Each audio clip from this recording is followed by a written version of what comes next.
Hey, Ohio teachers and students, I'm Sue from the Ohio Energy Project, and I've got Caroline, who is an 8th grader at Walnut Springs Middle School, that's helping me out today. In this video, we're going to be talking about energy forms and transformations. So we're going to do a quick review of the 6 forms of energy.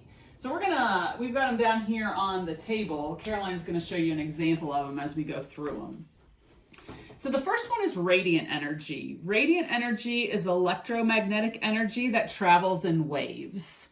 And an example of that would be a flashlight or the sun. The second one is chemical energy, and chemical energy is energy stored in the bonds of atoms and molecules.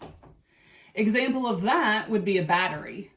Also, anytime we eat food, that's an example of chemical energy. Mechanical energy is the energy of motion. So anytime something's moving, like somebody riding a bicycle. Also, sound is a form of mechanical energy because it's vibrations through a medium that are moving through a wave. The next one is electrical energy. Electrical energy is the energy of moving electrons. So lightning is an example of that. Also, the electricity that's coming into your house is an example. Our next one is thermal energy, and thermal energy is the internal energy of an object. Sometimes that can also be called heat. If you're in 3rd grade, you might call it heat instead of thermal energy. And our last one is nuclear energy. Oh, I forgot. An example of thermal energy you could try would be as if you put your hands together like in the picture and then start rubbing them together. What do you feel? All right, the last one is nuclear energy, and nuclear energy is energy that's in the nucleus of an atom. An example of that would be uranium at a nuclear power plant that they use to generate electricity.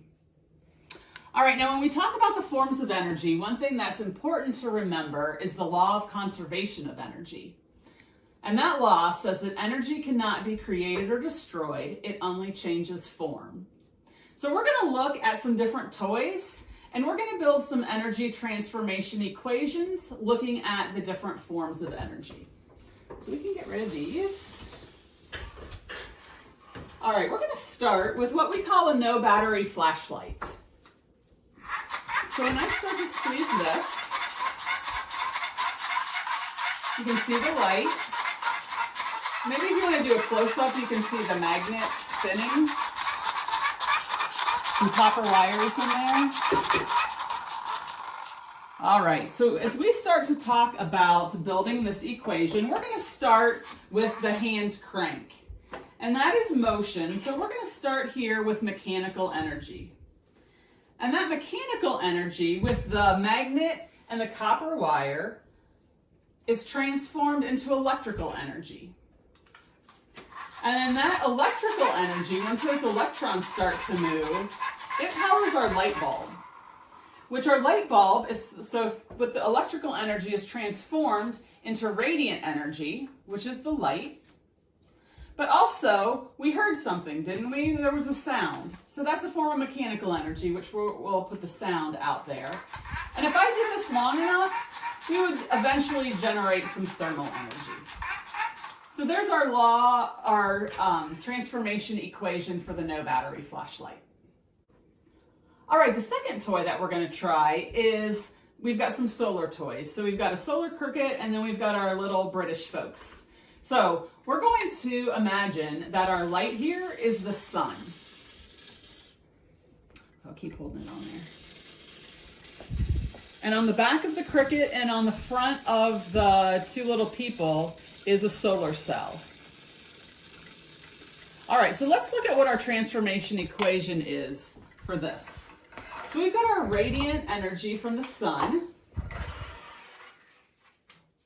and that is formed or transformed into electrical energy within that photovoltaic cell or little solar panel. And then the electrical energy is transformed into motion.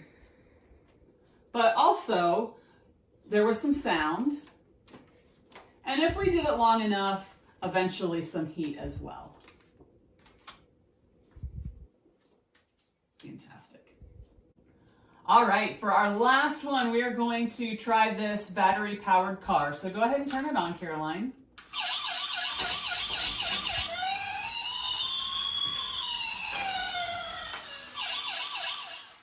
All right, so the car runs on a battery, which is an example of chemical energy. And that chemical energy is transformed into electrical energy.